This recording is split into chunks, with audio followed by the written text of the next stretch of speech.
The Lord Mayor in the stronghold of the mighty mansion house gave orders to his 50 cooks and butlers to keep Christmas as a Lord Mayor's household should. And even the little tailor, whom he had fined 5 shillings on the previous Monday for being drunk and bloodthirsty in the streets, stirred up tomorrow's pudding in his garret, while his lean wife and baby sallied out to buy the beef. Okay, I think that this is a fantastic paragraph. And to me, it's very Disney. Like, this makes me think of the beginning of Beauty and the Beast, when Belle is walking through the village, and you just get like this little slice of life of all of these townspeople, or in this case, city people, walking past.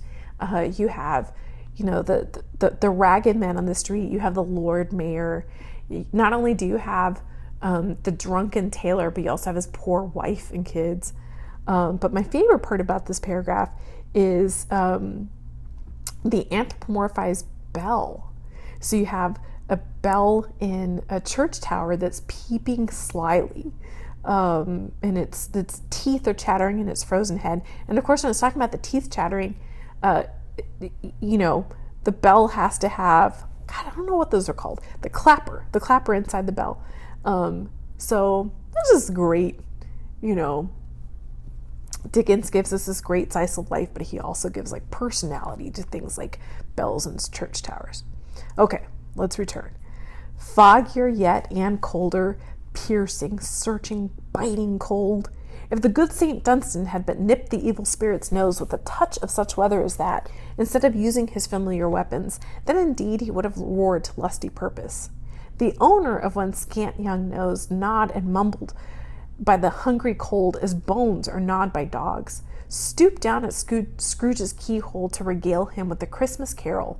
But at the first sound of "God bless you, merry gentlemen, lay nothing you dismay," Scrooge seized the ruler with such energy of action that the singer fled in terror, leaving the keyhole to the fog an even more congenial frost.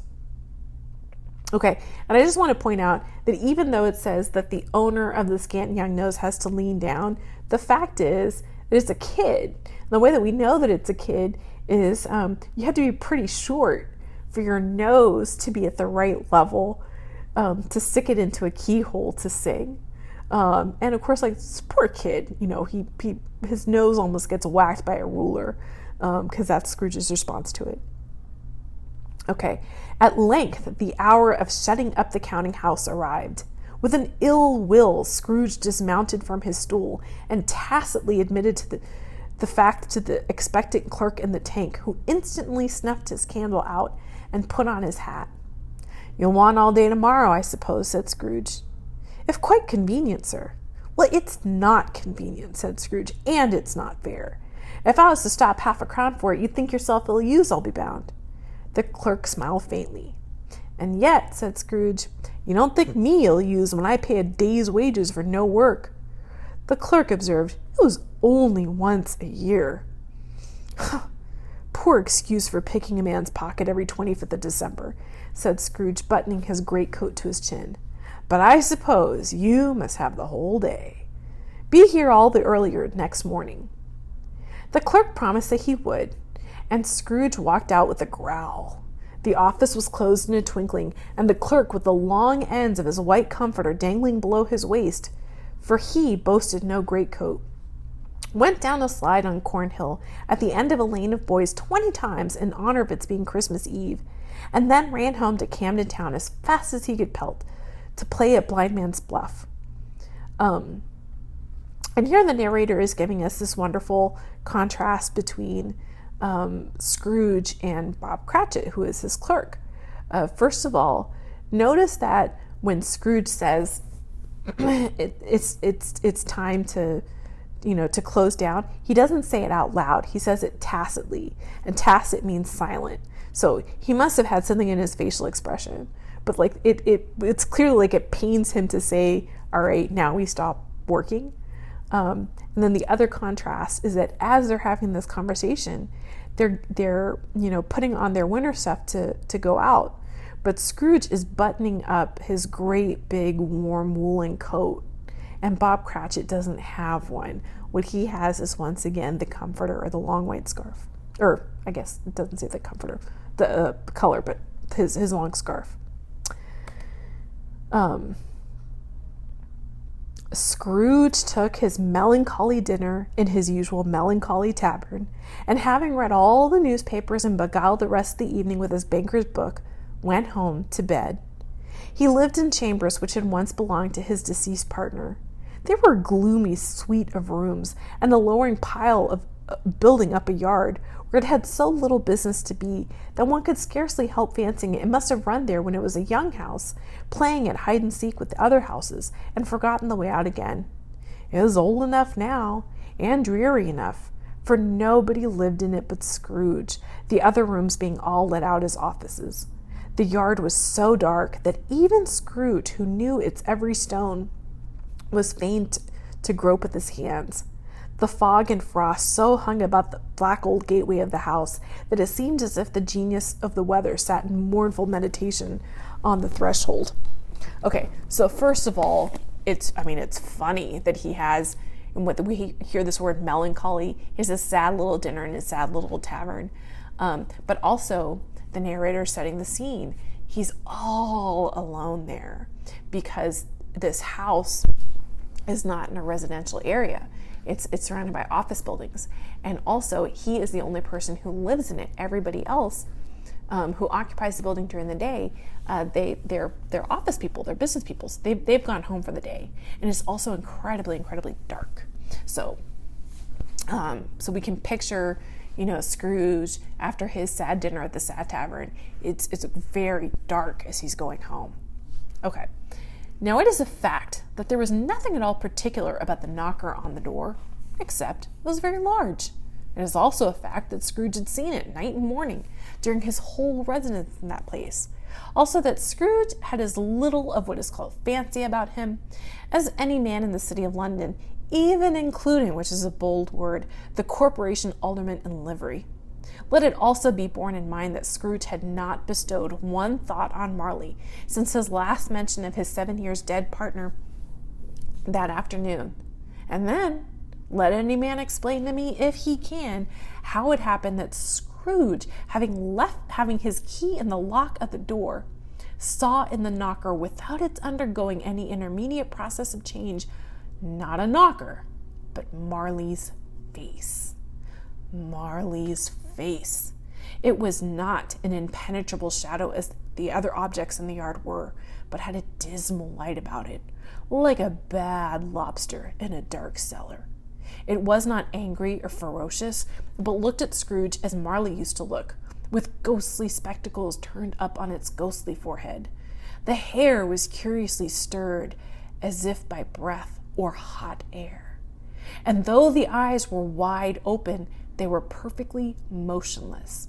That and its livid color made it horrible, but its horror seemed to be in spite of the face and beyond its control, rather than a part of its own expression. Okay, so in this description of the knocker, first of all, we have our first supernatural happening, and this supernatural happening is a mixture of it's like truly horrific and also kind of ridiculous. So first of all, it's a ghost face, so that's awful and that's supernatural, and it's a ghost face that's pretty ominous. When it says here that the hair is moving, as if stirred by breath or hot air, that's implying that the ghost is visiting from hell.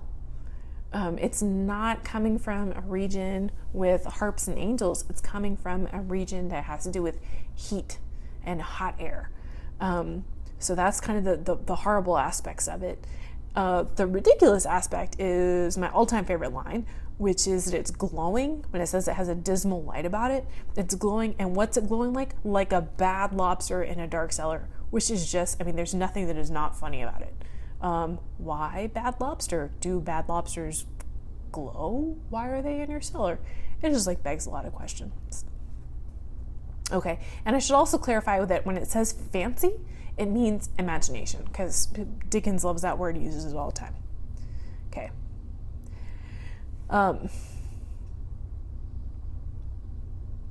As Scrooge looked fixedly at this phenomenon, it was a knocker again. To say that he was not startled, or that his blood was not conscious of a terrible sensation to which it had been a stranger from infancy, would be untrue. But he put his hand upon the key he had relinquished, turned it sturdily, walked in, and lighted his candle. He did pause with a moment's irresolution before he shut the door, and he did look cautiously behind it first, as if he half expected to be terrified with the sight of Marley's pigtail sticking out into the hall. But there was nothing on the back of the door except the screws and nuts that held the knocker on. So he said, "Pooh, pooh," and closed it with a bang. The sound resounded through the house like thunder. Every room above and every cask in the wine merchant's cellar below appeared to have a separate peal of echoes of its own. Scrooge was not a man to be frightened by echoes. He fastened the door and walked across the hall and up the stairs, slowly too, trimming his candle as he went. So it's something to observe. Not only does Dickens give us a lot of setup about how dark it is, but he also over and over again talks about the sound effects in the house.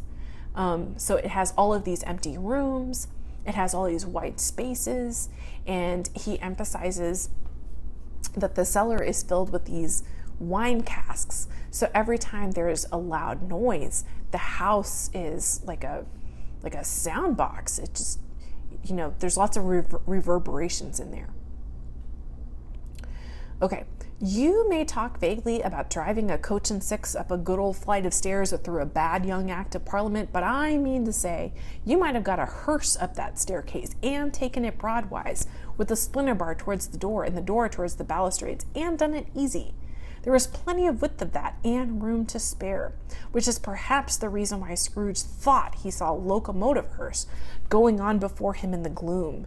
Half a dozen gas lamps out in the street wouldn't have lighted the entry too well, so you may suppose it was pretty dark with Scrooge's dip. Up Scrooge went, not caring a button for that. Darkness is cheap, and Scrooge liked it. But before he shut his heavy door, he walked through his rooms to see that all was right. He had just enough recollection of the face to desire to do that. So, just a quick note, when it's talking about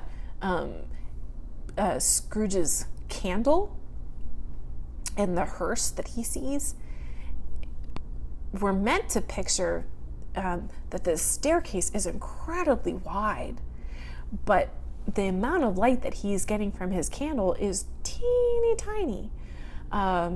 Because it says there darkness is cheap. Why is darkness cheap? Because you have to light it with candles.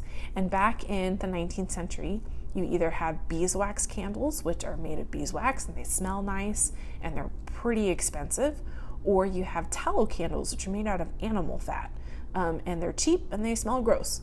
And then the other alternative is that you don't have very many candles at all, either because you can't afford them or because, like Scrooge, it's cheap and you like it.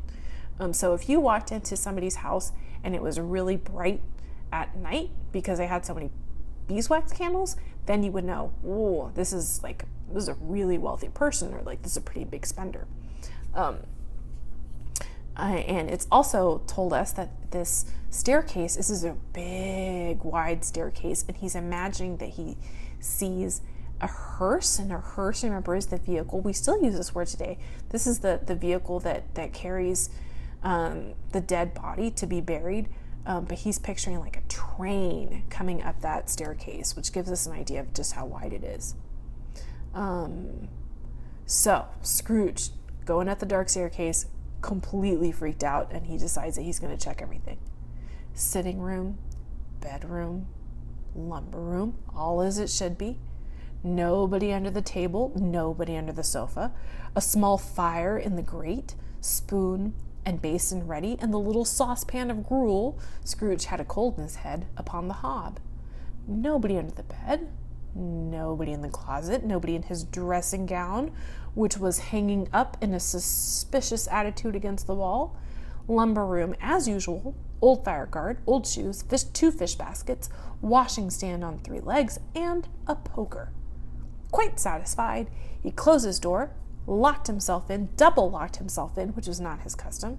Thus secured against surprise, he took off his cravat and put on his dressing gown and slippers and his nightcap and sat down before the fire to take his gruel. It was a very low fire indeed, nothing on such a bitter night. He was obliged to sit close to it and brood over it before he could extract the least sensation of warmth from such a handful of fuel. The fireplace was an old one, built by some Dutch merchant long ago, and paved all round with quaint Dutch tiles designed to illustrate the scriptures. There were Cain and Abel's, Pharaoh's daughters, queens of Sheba, angelic messengers descending through the air on clouds like feather beds, Abraham's, Belshazzar's, apostles putting off to sea in butter boats, hundreds of figures to attract his thoughts. And yet that face of Marley, 7 years dead, came like the ancient prophet's rod swallowing up the whole.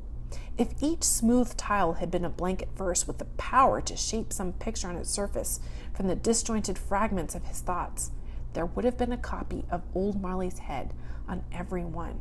"Humbug," said Scrooge, and walked across the room. After several turns, he sat down again. As he threw his head back in the chair, his glance happened to rest upon a bell, a disused bell that hung in the room and communicated for some purpose now long forgotten with a chamber in the highest story of the building. It was with a great astonishment and with strange, inexplicable dread that as he looked, he saw this bell begin to swing. It swung so softly in the outset that it scarcely made a sound, but soon it rang out loudly, and so did every bell in that house. Just pause a little second. So why would you string up a bell in a room? To call your servants, who are not going to be living on the main floors as you are. They are probably going to be living way, way upstairs. So at some point in this house's history, they had bells strung up to the servants' quarters, way up high in the attic. But there's no living servant anymore. So that bell is just sitting there. And if you ever have a chance to take a tour through a really old British house, like you can still see these bells in the servants' quarters a lot of times. I also want to point out that there's a lot of alliteration here, a lot of consonants, which makes almost a sound effect. So if you listen to all the S's, it makes like a whispering sound. So he says, swung so softly, the outset scarcely made a sound. So it's a kind of a soft gathering of noises and then like a really loud clanging. So he uses these sounds in the words that he's using to make like a little sound effect. This might have lasted half a minute or a minute, but it seemed an hour. The bells ceased as they had begun together. They were succeeded by a clanking noise deep down below, as if some person were dragging a heavy chain over the casks in the wine merchant's cellar. Scrooge then remembered to have heard that ghosts in haunted houses were described as dragging chains. The cellar doors flew open with the booming sound. Then he heard the noise much louder on the floors below. Then coming up the stairs, then coming straight towards his door. "It's humbug still," said Scrooge. "I won't believe it." His color changed, though, when without a pause it came through the heavy door and passed into the room before his eyes. Upon its coming in, the dying flame leaped up as though it cried, "I know him, Marley's ghost," and fell again. Marley's ghost. The same face, the very same. Marley in his pigtail, usual waistcoat, tights, and boots, the tassels on the latter bristling like his pigtails, and his coat skirts and the hair upon his head. The chain he drew was clasped about his middle.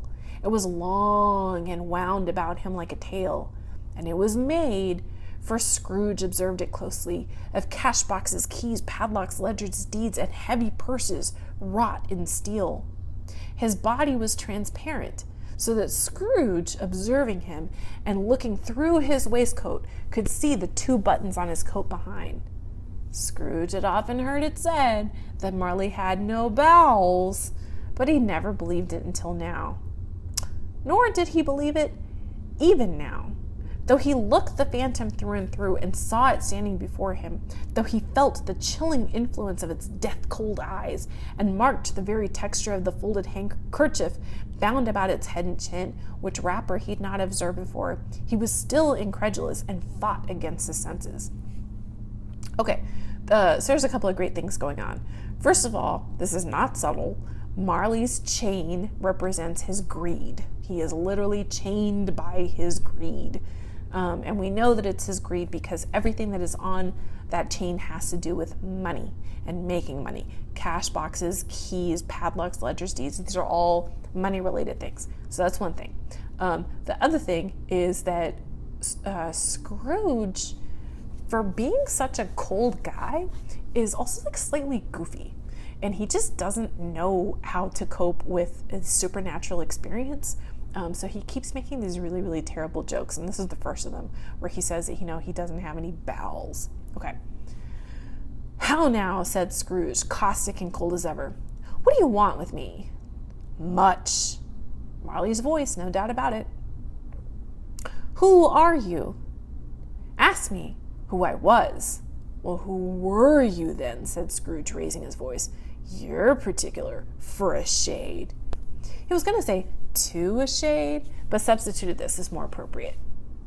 "In life, I was your partner, Jacob Marley." Can you sit down?"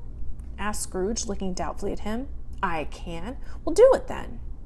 Scrooge asked the question because he didn't know whether a ghost so transparent might find himself in a condition to take a chair, and felt that in the event of its being impossible, it might involve the necessity of an embarrassing explanation.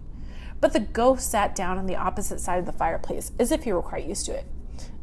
So again, back to the absurdity. Scrooge is literally, he's worried about, how socially awkward it might be if Marley can't sit down because he's not sure if ghosts can sit down or not. "You don't believe in me," observed the ghost. "I don't," said Scrooge. "What evidence would you have of my reality beyond that of your senses?" "I don't know," said Scrooge. "Why do you doubt your senses?" "Because," said Scrooge, "a little thing affects them. A slight disorder of the stomach makes them cheats. You may be an undigested bit of beef, a blot of mustard, a crumb of cheese, a fragment of underdone potato. There's more of gravy than of grave about you, whatever you are." Scrooge was not much in the habit of cracking jokes, nor did he feel in his heart by any means waggish then. The truth is, he tried to be smart as a means of distracting his own attention and keeping down his terror, for the specter's voice disturbed the very marrow in his bones. To sit staring at those fixed, glazed eyes in silence for a moment would play, Scrooge felt, the very deuce with him. There was something very awful, too, in the specter's being provided with an infernal atmosphere of its own. Scrooge could not feel it himself, but this was clearly the case, for though the ghost sat perfectly motionless, its hair and skirts and tassels were still agitated as by the hot vapor from an oven. Okay, so once again, the narrator keeps telling us over and over and over again that, everything on the ghost's body is moving, like he has hot air all around him, which is, again, it's just hinting to us over and over and over again, this ghost is not visiting from heaven. This ghost is not here as a reward. He's coming from a darker place, a hotter place. "You see this toothpick?" said Scrooge, returning quickly to the charge for the reason just assigned, and wishing, though it were only for a second, to divert the vision's stony glaze from himself. "I do," said the ghost. "You're not looking at it," said Scrooge. "But I see it," said the ghost, notwithstanding. "Well," returned Scrooge, "I have but to swallow this, and be for the rest of my days persecuted by a legion of goblins, all of my own creation. Humbug, I tell you, humbug.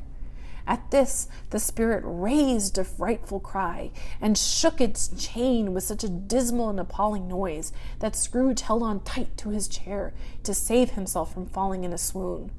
But how much greater was his horror when the phantom, taking off the bandage round its head as if it were too warm to wear indoors, its lower jaw dropped down upon his breasts.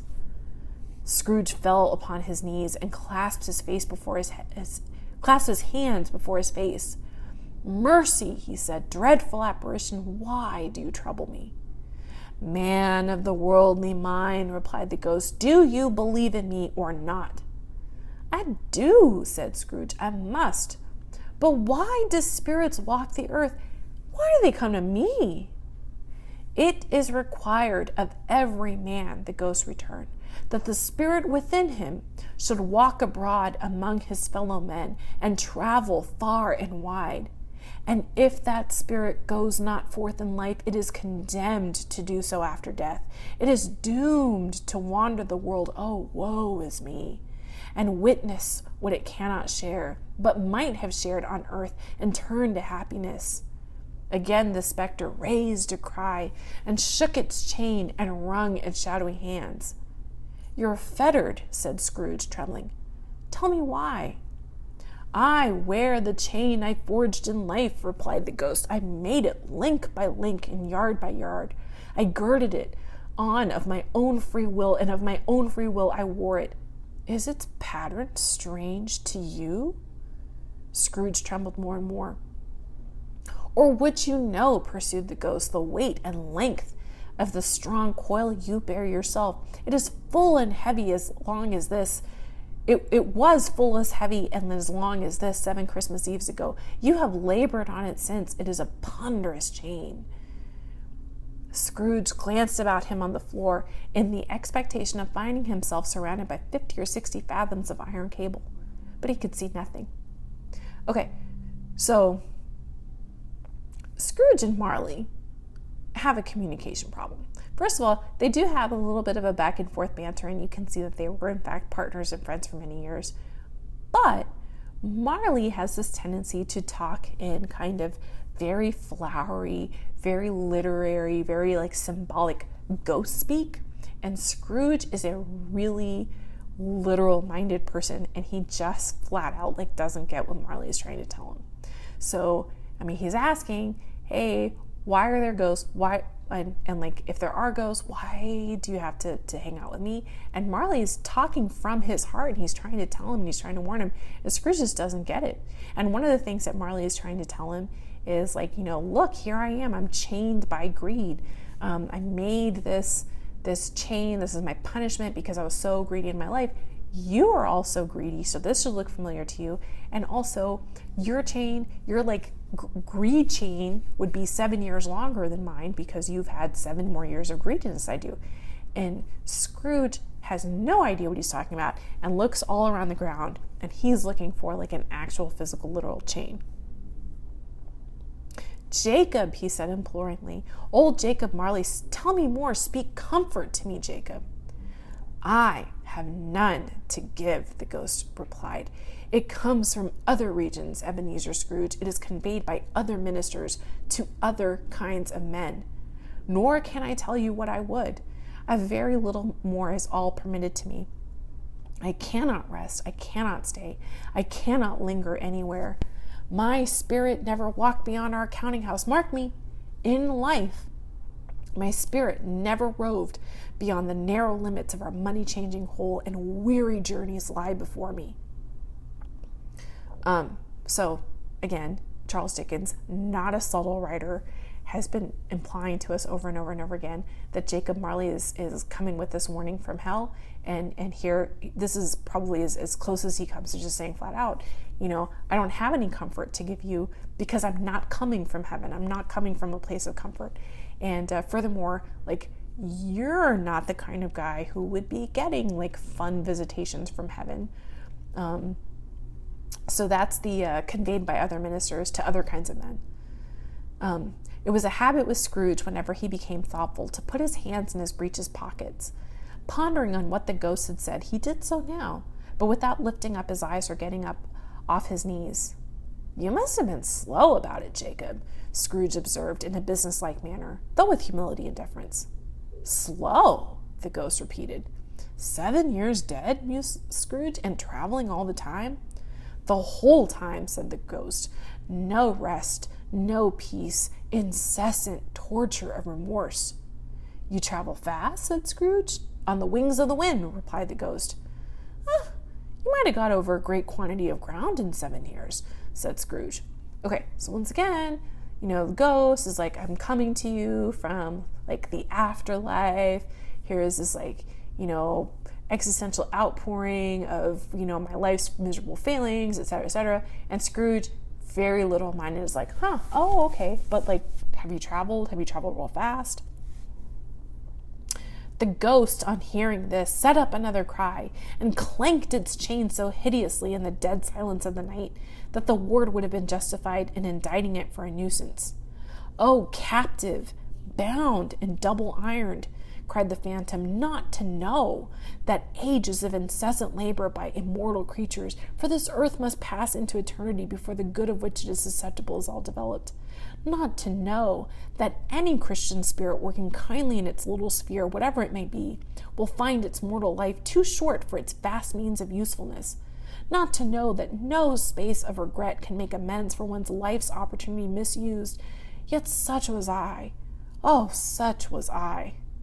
"But you're always a good man of business, Jacob," faltered Scrooge, who now began to apply this to himself. "Business?" cried the ghost, wringing its hands again. "Mankind was my business. The common welfare was my business. Charity, mercy, forbearance, and benevolence were all my business. The dealings of my trade were but a drop of water in the comprehensive ocean of my business." It held up its chain at arm's length, as if that were the cause of all its unavailing grief, and flung it heavily upon the ground again. Okay, so this is a direct callback and a direct rebuke of Scrooge's earlier words to the portly gentleman. He had said, "Oh, the poor, that's none of my business." He's told Jacob Marley here, "Oh, but you're like a good man of business." And Jacob Marley, in just as direct terms as possible, lets him know that, the trade element of the business, just the tiniest part of it. And here are all these other things that should have been his business that he's neglected. At this time of the rolling year, the specter said, "I suffer most. Why did I walk through crowds of fellow beings with my eyes turned down, and never raise them to that blessed star which led the wise men to a poor abode? Were there no poor homes to which its light would have conducted me?" Scrooge was very much dismayed to hear the specter going on at this rate, and he began to quake exceedingly. "Hear me," cried the ghost, "my time is nearly gone."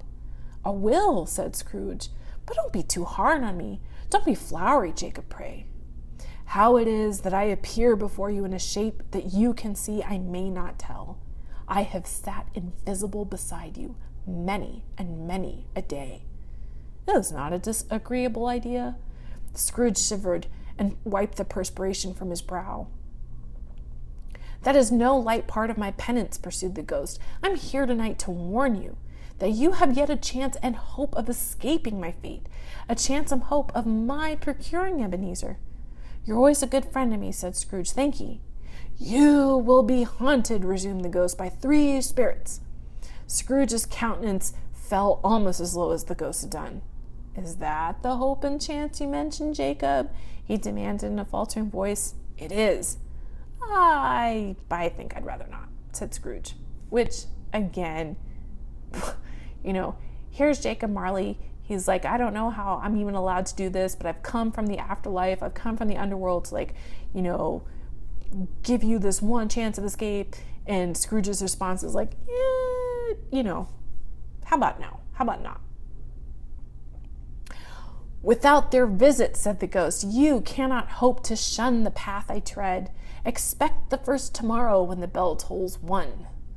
"Couldn't I take them all at once and have it over, Jacob?" hinted Scrooge. Expect the second on the next night at the same hour, the third upon the next night when the last stroke of 12 has ceased to vibrate. Look to see me no more, and look that for your own sake you remember what time has passed between us." When it had said these words, the spectre took its wrapper from the table and bound it round its head as before. Scrooge knew this by the smart sound its teeth made when its jaws were brought together by the bandage. Okay, once again, the sounds in this stave are just super creepy. He ventured to raise his eyes again and found his supernatural visitor confronting him in an erect attitude, with its chain wound over and about its arm. The apparition walked backward from him, and at every step it took, the window raised itself a little, so that when the spectre reached it, it was wide open. It beckoned Scrooge to approach, which he did. When they were within 2 paces of each other, Marley's ghost held up its hand, warning him to come no nearer. Scrooge stopped, not so much in obedience as in surprise and fear, for on the raising of the hand, he became sensible of confused noises in the air. Incoherent sounds of lamentation and regret, wailings inexpressibly sorrowful and self-accusatory. The spectre, after listening for a moment, joined in the mournful dirge and floated out upon the bleak, dark night. Scrooge followed to the window, desperate in his curiosity. He looked out. The air was filled with phantoms, wandering hither and thither in restless haste, moaning as they went. Each one of them wore chains like Marley's ghost. Some few, they might be guilty governments, were linked together. None were free.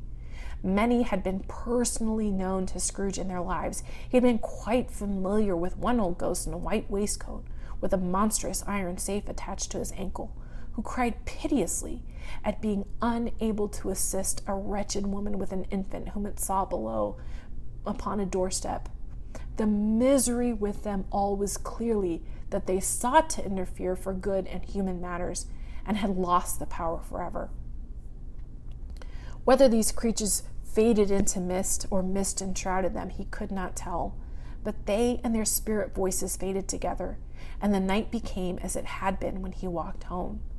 Scrooge closed the window, examined the door by which the ghost had entered. It was double locked, for he had locked it with his own hands, and the bolts were undisturbed. He tried to say, "Huh," but stopped at the first syllable. And being, from the emotion he had undergone, or the fatigues of the day, or his glimpse of the invisible world, or the dull conversation of the ghost, or the lateness of the hour, much in need of repose, went straight to bed without undressing, and fell asleep upon the instant. Okay, so that is the end of stave 1, and I think kind of final thoughts here are just one to give a moment to think about all the different sounds in this section, the clanking chains, the moaning, of Jacob Marley, the ghost, the bells ringing. There's just a ton of sound effects in this section, but also of really thinking about what the punishment is, because it's clear that in Dickens's mind, like, this is the worst possible thing that can happen, which is not that the ghosts are suffering in and of themselves. This is not a picture of of hell or of the afterlife as a place where you're getting physically punished. The punishment here, and he says it over and over again, is they're weighted down, they're chained by their greed, but mostly all of these men, and they are men, didn't care about people while they were alive, and now in death, that's all they feel, is that they feel so much care and so much pity, but now they're completely powerless to help anybody. So it's really quite tragic. All right, that is the end of episode 2.